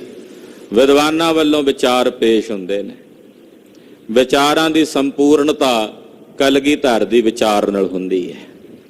ਵਿਦਵਾਨ ਸਾਰੇ ਆਪੋ ਆਪਣੇ ਵਿਚਾਰ ਦਿੰਦੇ ਨੇ, ਪਰ ਉਹਨਾਂ ਸਾਰੇ ਵਿਚਾਰਾਂ ਦੀ ਪੂਰਨਤਾ ਜਿਹੜੀ, ਉਹਦੇ ਤੇ ਪੂਰਨਤਾ ਦੀ ਜਿਹੜੀ ਮੋਹਰ ਹੈ, ਉਹ ਕਲਗੀਧਰ ਦੇ ਅਖੀਰਲੇ ਵਿਚਾਰਾਂ ਤੋਂ ਬਾਅਦ ਹੁੰਦੀ ਹੈ। ਤੇ 10ਵੇਂ ਪਾਤਸ਼ਾਹ ਦੇ ਵਿਚਾਰਾਂ ਤੋਂ ਬਾਅਦ ਫਿਰ ਹੋਰ ਕੋਈ ਅੱਗੇ ਕੋਈ ਵਿਚਾਰ ਨਹੀਂ ਰਹਿ ਜਾਂਦੀ, ਉਹ ਸਿਖਰ ਹੁੰਦਾ ਹੈ। ਉਸ ਤੋਂ ਬਾਅਦ ਜਿਵੇਂ ਕੋਈ ਸੈਮੀਨਾਰ ਹੁੰਦਾ ਨਾ, ਤੇ ਇੱਕ ਪ੍ਰਧਾਨਗੀ ਕਰਨ ਵਾਲਾ ਹੁੰਦਾ, ਉਹਦੇ ਵਿੱਚ ਮੁਖੀ, ਉਹਦੀ ਵਿਚਾਰ ਸਭ ਤੋਂ ਮੁੱਖ ਪ੍ਰਮੁੱਖ ਮੰਨੀ ਜਾਂਦੀ ਹੈ। ਤੋ ਇਸੇ ਪ੍ਰਕਾਰ ਨਾਲ ਵਿਚਾਰਾਂ ਦੀ ਇਸ ਗੋਸ਼ਟੀ ਦੇ ਵਿੱਚ ਕਲਗੀਧਰ ਦੀ ਵਿਚਾਰ ਅੰਤਮ ਵਿਚਾਰ ਮੰਨੀ ਜਾਂਦੀ ਹੈ। ਤੋ ਵਿਦਵਾਨ ਮਹਾਰਾਜ ਜੀ ਦੀ ਸਭਾ ਚ ਆਉਂਦੇ ਨੇ, ਵਿਚਾਰਾਂ ਹੁੰਦੀਆਂ ਨੇ। ਇਸੇ ਤਰ੍ਹਾਂ ਇੱਕ ਦਿਨ ਮਹਾਰਾਜ ਜੀ ਦੇ ਦਰਬਾਰ ਵਿੱਚ, ਸਤਿਗੁਰੂ ਜੀ ਦੀ ਸਭਾ ਵਿੱਚ ਕੁਝ ਵਿਦਵਾਨ ਬੈਠੇ ਨੇ। ਗੁਣੀ ਪੁਰਖ ਚਰਚਾ ਸੋ ਚਲਾਈ। ਜਿਹੜੇ ਗੁਣੀ ਪੁਰਸ਼ ਸਨ, ਉਹਨਾਂ ਨੇ ਕੋਈ ਚੰਗੀ ਸੋਚ ਵਿਚਾਰ ਜਿਹੜੀ ਸੀ ਚਰਚਾ ਉਹ ਚਲਾਈ। ਪਿੱਛੇ ਵੀ ਕਥਾ ਆਈ ਸੀ ਕਿ 4 ਪ੍ਰਕਾਰ ਦੀ ਚਰਚਾ ਹੁੰਦੀ ਹੈ: ਵਾਦ, ਹੇਤ, ਜਲਪ ਤੇ ਵਤੰਡਾ। ਇਹ 4 ਪ੍ਰਕਾਰ ਦੀ ਚਰਚਾ ਚੋਂ 2 ਪ੍ਰਕਾਰ ਦੀ ਚਰਚਾ ਸਿੱਖ ਨੇ ਗ੍ਰਹਿਣ ਕਰਕੇ 2 ਪ੍ਰਕਾਰ ਦੀ ਚਰਚਾ ਦਾ ਤਿਆਗ ਕਰਨਾ। ਗ੍ਰਹਿਣ ਕਰਨ ਯੋਗ ਚਰਚਾ ਹੈ ਵਾਦ ਤੇ ਹੇਤ, ਤਿਆਗ ਕਰਨ ਯੋਗ ਚਰਚਾ ਹੈ ਜਲਪ ਤੇ ਬਤੰਡਾ। ਜਿਹੜੀ ਜਲਪ ਤੇ ਬਤੰਡਾ ਹੈ ਬੜੀ ਖਤਰਨਾਕ ਚਰਚਾ ਹੈ। ਜਲਪ ਈਰਖਾ ਰੱਖ ਕੇ, ਦਵੈਸ਼ ਰੱਖ ਕੇ ਕਿਸੇ ਦੀ ਸਹੀ ਗੱਲ ਨੂੰ ਵੀ ਗਲਤ ਸਿੱਧ ਕਰਨਾ, ਇਹਨੂੰ ਕਹਿੰਦੇ ਜਲਪ। ਕਿਸੇ ਨੇ ਸਹੀ ਵਿਚਾਰ, ਪਰ ਮੇਰੀ ਨਿੱਜੀ ਰੰਜਿਸ਼ ਹੈ ਉਹਦੇ ਨਾਲ, ਤੇ ਨਿੱਜੀ ਰੰਜਿਸ਼ ਹੋਣ ਕਰਕੇ ਉਸ ਦੀ ਗੱਲ ਸਹੀ ਵਿਚਾਰ ਨੂੰ ਵੀ ਮੈਂ ਗਲਤ ਸਾਬਤ ਕਰਾਂ, ਇਹਨੂੰ ਕਹਿੰਦੇ ਨੇ ਜਲਪ। ਚੌਥੀ ਹੁੰਦੀ ਹੈ ਵਿਤੰਡਾ। ਵਿਤੰਡਾ ਦਾ ਮਤਲਬ ਹੁੰਦਾ ਹੈ ਵੀ ਅਗਲੇ ਨੇ ਭਲੇ ਦੀ ਗੱਲ ਕਹਿਣੀ, ਇਹਨੇ ਅੱਗੋਂ ਲੜਨ ਵਾਸਤੇ ਦੂਸਰੀ ਉਲਟ ਗੱਲ ਆਖਣੀ, ਉਲਟ ਕਹਿਣਾ। ਜਿਹੜੀ ਵਾਦ ਹੈ, ਵਾਦ ਦਾ ਮਤਲਬ ਵੀ ਮੈਨੂੰ ਜਿੰਨਾ ਪਤਾ ਮੈਂ ਦੱਸ ਦਿੱਤਾ, ਜੇ ਮੈਨੂੰ ਨਹੀਂ ਪਤਾ ਮੈਂ ਨਾਲ ਦੇ ਬੈਠੇ ਗੁਰਸਿੱਖ ਨੂੰ ਪੁੱਛ ਲਵਾਂ, ਮਹਾਰਾਜ ਇਹਦੇ ਬਾਰੇ ਤੁਸੀਂ ਦੱਸ ਦਿਓ। ਆਦਾਨ ਪ੍ਰਦਾਨ ਹੋ। ਹੇਤ ਪ੍ਰੇਮ ਦੇ ਨਾਲ ਬਹਿ ਕੇ ਵਿਚਾਰ ਕਰਨੀ। ਜੇ ਮੰਨ ਲਓ ਵੀ ਕਿਸੇ ਨੇ ਕੋਈ ਗਲਤ ਵੀ ਕਿਹਾ ਤੇ ਪ੍ਰੇਮ ਦੇ ਨਾਲ ਉਹਨੂੰ ਦੱਸਣਾ, ਮਹਾਰਾਜ ਇਹ ਠੀਕ ਨਹੀਂ, ਇੱਥੇ ਆਹ ਗੁਰਬਾਣੀ ਦੀ ਤੁਕ ਗਲਤ ਸੀ, ਇਹਦਾ ਅਰਥ ਤੁਸੀਂ ਗਲਤ ਕੀਤਾ, ਵੀ ਇਹ ਯੋਗ ਨਹੀਂ ਲੱਗਦਾ, ਵੀ ਆਪਾਂ ਵਿਚਾਰ ਕਰ ਲਈਏ ਵੀ ਇਹ ਅਰਥ ਟੁਕਦਾ। ਇਹਨੂੰ ਹੇਤ ਕਹਿੰਦੇ ਆ, ਪ੍ਰੇਮ ਸਹਿਤ। ਵਾਦ ਤੇ ਹੇਤ ਇਹ 2 ਪ੍ਰਕਾਰ ਦੀ ਚਰਚਾ ਕਰਨੀ। ਜਲਪ ਤੇ ਬਤੰਡਾ ਇਹਦਾ ਤਿਆਗ ਕਰਨਾ। ਗੁਰੂ ਸਾਹਿਬ ਦੀ ਸਭਾ ਵਿੱਚ ਜਿਹੜੀ ਚਰਚਾ ਹੁੰਦੀ ਉਹ ਵਾਦ ਤੇ ਹੇਤ ਦੀ ਹੁੰਦੀ ਹੈ। ਤੋ ਵਿਦਵਾਨ ਗੁਣੀ ਪੁਰਖ ਬੈਠੇ ਨੇ ਔਰ ਚਰਚਾ ਸੁਚ ਲਾਈ, ਬੜੀ ਪਵਿੱਤਰਤਾ ਵਾਲੀ ਚਰਚਾ, ਨਿਰਮਲ ਚਰਚਾ ਜਿਹੜੀ ਹੈ ਉਹ ਚੱਲ ਰਹੀ ਹੈ। ਸਾਚੇ ਪਾਤਸ਼ਾਹੋ ਇੱਕ ਸੰਸਾਰ। ਇੱਕ ਵਿਦਵਾਨ ਪੁੱਛਣ ਲੱਗਾ, ਹੇ ਸੱਚੇ ਪਾਤਸ਼ਾਹ, ਮੇਰੇ ਮਨ ਵਿੱਚ ਇੱਕ ਸੰਦੇਹ ਹੈ। ਦੇ ਉੱਤਰ ਕੋ ਕਰੋ ਬੇਤੁਮਸਾ। ਆਪ ਜੀ ਕਿਰਪਾ ਕਰਕੇ ਮੇਰੇ ਸੰਸ਼ੇ ਦਾ ਜਵਾਬ ਦੇ ਕੇ ਮੇਰੇ ਸੰਸ਼ੇ ਦਾ ਵਿਧਵੰਸ਼ ਕਰੋ। ਵਿਧਵੰਸ ਦਾ ਮਤਲਬ ਹੁੰਦਾ ਨਾਸ਼ ਕਰੋ, ਮੇਰਾ ਸੰਸਾ ਨਾਸ਼ ਹੋ ਜਾਏ, ਐਸਾ ਜਵਾਬ ਦਿਓ। ਇੱਕ ਨਰ ਮੂਰਤ ਪਲੋ ਬਣਾਏ। ਕਹਿਣ ਲੱਗੇ, ਮਹਾਰਾਜ ਇੱਕ ਬੰਦੇ ਉਹ ਹੁੰਦੇ ਨੇ ਜਿਹੜੇ ਮੂਰਤੀ ਸਥਾਪਿਤ ਕਰ ਲੈਂਦੇ ਆ, ਮੂਰਤ ਬਣਾ ਕੇ ਚੰਗੀ ਤਰ੍ਹਾਂ ਪੂਜਤ ਹੈ ਨੀਕੇ ਚਿਤ ਲਾਏ, ਔਰ ਬੜਾ ਚਿਤ ਲਾ ਕੇ ਉਸ ਮੂਰਤੀ ਦੀ ਪੂਜਾ ਕਰਦੇ ਨੇ। ਇੱਕ ਨਰ ਉਹ ਨੇ ਜਿਹੜੇ ਮੂਰਤੀ ਬਣਾਉਂਦੇ ਆ, ਮੂਰਤੀ ਬਣਾ ਕੇ ਫਿਰ ਉਸ ਮੂਰਤੀ ਦੀ ਪੂਜਾ ਕਰਦੇ ਆ। ਇਹਦੇ ਬਾਰੇ ਮੇਰੇ ਮਨ 'ਚ ਕੁਝ ਸੰਦੇਹ। ਹਾਂਜੀ।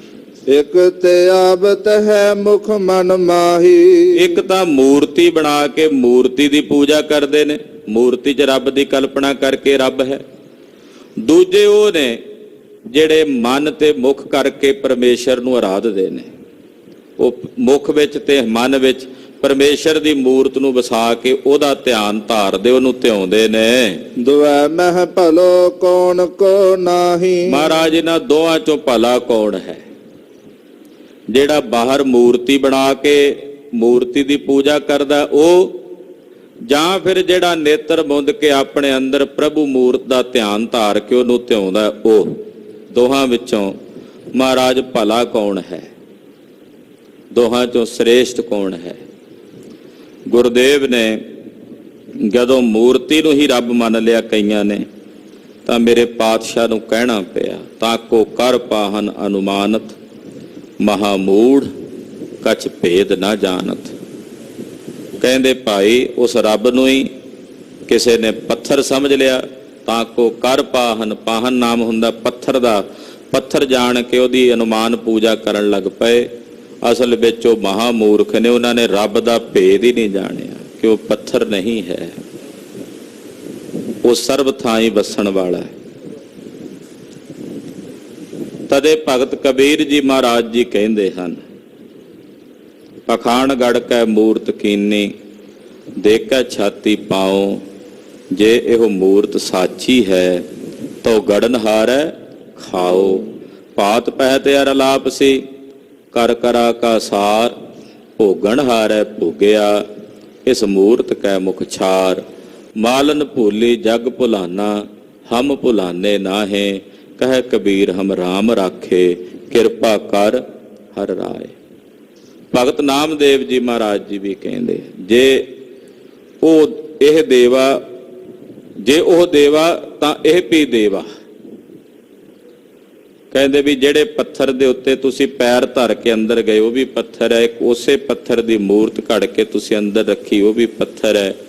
ਜੇ ਉਹ ਪੱਥਰ ਦੀ ਮੂਰਤ ਨੂੰ ਤੁਸੀਂ ਦੇਵ ਕਹਿੰਦੇ ਹੋ ਤੇ ਫਿਰ ਜਿਹਦੇ ਤੇ ਪੈਰ ਧਰ ਕੇ ਗਏ ਹੋ ਇਹ ਵੀ ਤਾਂ ਫਿਰ ਦੇਵ ਹੀ ਹੋਇਆ ਨਾ। ਇਹ ਕਿੱਥੋਂ ਦਾ ਵਿਧਾਨ ਹੈ? ਇੱਕ ਤੇ ਪੈਰ ਰੱਖਦੇ ਹੋ, ਇੱਕ ਤੇ ਸੀਸ ਝੁਕਾ ਕੇ ਮੱਥਾ ਟੇਕਦੇ ਹੋ। ਇਹ ਦਵੰਦ ਭਾਵ ਕਿਉਂ ਹੈ? ਕਲਗੀਧਰ ਜੀ ਨੂੰ ਪੁੱਛਿਆ ਇਸ ਵਿਦਵਾਨ ਨੇ, ਮਹਾਰਾਜ ਇੱਕ ਮੂਰਤੀ ਸਥਾਪਨ ਕਰਕੇ ਮੂਰਤੀ ਦੀ ਪੂਜਾ ਕਰਦੇ ਨੇ, ਇੱਕ ਆਪਣੇ ਹਿਰਦੇ ਵਿੱਚ ਪ੍ਰਭੂ ਮੂਰਤ ਨੂੰ ਵਸਾ ਕੇ ਉਹਦਾ ਧਿਆਨ ਧਾਰਦੇ ਨੇ। ਆਪ ਜੀ ਕਿਰਪਾ ਕਰਕੇ ਦੱਸੋ ਦੋਨਾਂ 'ਚ ਭਲਾ ਕੌਣ ਹੈ? ਤੋ ਸੁਣ ਕੇ ਕਲਗੀਧਰ ਸਵਾਮੀ ਜੀ ਨੇ ਜੋ ਜਵਾਬ ਦਿੱਤਾ ਉਹ ਕਥਾ ਆਪ ਜੀ ਅਗਲਿਆਂ ਪ੍ਰਸੰਗਾਂ ਵਿੱਚ ਸਰਵਣ ਕਰੋਗੇ। ਗਰੀਬ ਨਵਾਜ ਸਾਹਿਬ ਜੀ ਦੀ ਪਾਵਨ ਅੰਮ੍ਰਿਤ ਕਥਾ ਕਥਨ ਕਰਦਿਆਂ ਹੋਈਆਂ ਭੁੱਲਾਂ ਚੁੱਕਾਂ ਦੀ ਖਿਮਾ ਅਰਦਾਸ ਕਰਨੀ ਕਿ ਸਤਿਗੁਰੂ ਜੀ ਅਗਾਂਹ ਵਾਸਤੇ ਸਦਬੁੱਧੀ ਔਰ ਸਮੱਤ ਪ੍ਰਦਾਨ ਕਰਨ। ਬੇਨਤੀ ਹੈ ਕੱਲ ਸ਼ਾਮ ਤੋਂ ਕਥਾ ਦੇ ਸਮੇਂ ਵਿੱਚ 15 ਮਿੰਟ ਦੀ ਤਬਦੀਲੀ ਕੀਤੀ ਗਈ ਹੈ। ਕੱਲ ਸ਼ਾਮ ਤੋਂ ਕਥਾ ਦਾ ਸਮਾਂ ਜੋ ਹੈ ਉਹ 4:30 ਤੋਂ 5:30 ਵਜੇ ਤੱਕ ਹੋਵੇਗਾ। ਆਪ ਜੀ ਨੇ ਸਮੇਂ ਸਿਰ ਹਾਜ਼ਰੀਆਂ ਭਰਨੀਆਂ, ਗੁਰੂ ਘਰ ਦੀਆਂ ਖੁਸ਼ੀਆਂ ਪ੍ਰਾਪਤ ਕਰਨੀਆਂ ਜੀ। ਵਾਹਿਗੁਰੂ ਵਾਹਿਗੁਰੂ ਵਾਹਿਗੁਰੂ ਵਾਹਿਗੁਰੂ।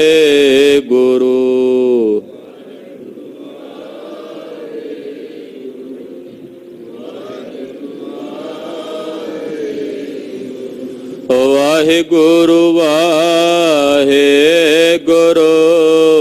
ਵਾਹਿਗੁਰੂ ਵਾਹਿਗੁਰੂ।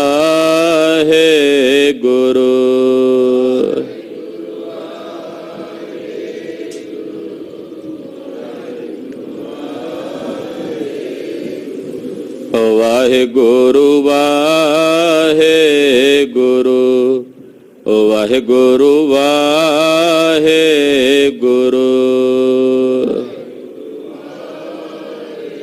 ਗੁਰੂ ਵਾਹਿਗੁਰੂ ਵਾਹਿਗੁਰੂ ਵਾਹਿਗੁਰੂ ਵਾਹਿਗੁਰੂ ਵਾਹਿਗੁਰੂ ਵਾਹਿਗੁਰੂ। ਵਾਹਿਗੁਰੂ ਵਾਹਿਗੁਰੂ। ਹੇ ਅਚੁੱਤ ਹੈ ਪਾਰ ਬ੍ਰਹਮ ਅਬਨਾਸੀ ਅਬਨਾਸ। ਹੇ ਪੂਰਨ ਹੈ ਸਰਬ ਮੈਂ ਦੁਖ ਭੰਜਨ ਗੁਣਤਾਸ। ਹੇ ਸੰਗੀ ਹੈ ਨਿਰੰਕਾਰ। ਹੇ ਨਿਰਗੁਣ ਸਭ ਟੇਕ। ਹੇ ਗੋਬਿੰਦ ਹੈ ਗੁਣ ਨਿਧਾਨ। ਜਾ ਕੇ ਸਦਾ ਬਵੇਕ। ਹੇ ਅਪਰੰਪਰ ਹਰ ਹਰੇ। ਹੈ ਪੀ ਹੋਵਨ ਹਾਰ। ਹੇ ਸੰਤਹ ਕੈ ਸਦਾ ਸੰਗ। ਤਾਰਾ ਆਧਾਰ। ਹੇ ਠਾਕੁਰ ਹੋ ਦਾਸਰੋ। ਮੈਂ ਨਿਰਗੁਣ ਗੁਣ ਨਹੀਂ ਕੋਏ। ਨਾਨਕ ਦੀਜੈ ਨਾਮ ਦਾਨ। ਰਾਖੋ ਹੀਐ ਪਰੋ। ਆਏ ਪ੍ਰਭ ਸ਼ਰਣਾਗਤੀ। ਕਿਰਪਾ ਨਿਧ ਦਿਆਲ। ਏਕ ਅਖਰ ਹਰ ਮਨ ਬਸਤ। ਨਾਨਕ ਹੋਤ ਨਿਹਾਲ। ਵਾਹਿਗੁਰੂ ਨਾਮ ਜਹਾਜ ਹੈ। ਚੜ੍ਹੈ ਸੋ ਉਤਰੇ ਪਾਰ। ਜੋ ਸ਼ਰਦਾ ਕਰ ਸੇਵੰਦੇ। ਗੁਰ ਪਾਰੇ ਉਤਾਰਨ ਹਾਰ। ਵਾਹਿਗੁਰੂ ਨਾਮ ਜਹਾਜ ਹੈ। ਚੜ੍ਹੈ ਸੋ ਉਤਰੇ ਪਾਰ। ਜੋ ਸ਼ਰਦਾ ਕਰ ਸੇਵੰਦੇ। ਗੁਰ ਪਾਰੇ ਉਤਾਰਨ ਹਾਰ। ਵਾਹਿਗੁਰੂ ਜੀ ਕਾ ਖਾਲਸਾ, ਵਾਹਿਗੁਰੂ ਜੀ ਕੀ ਫਤਿਹ।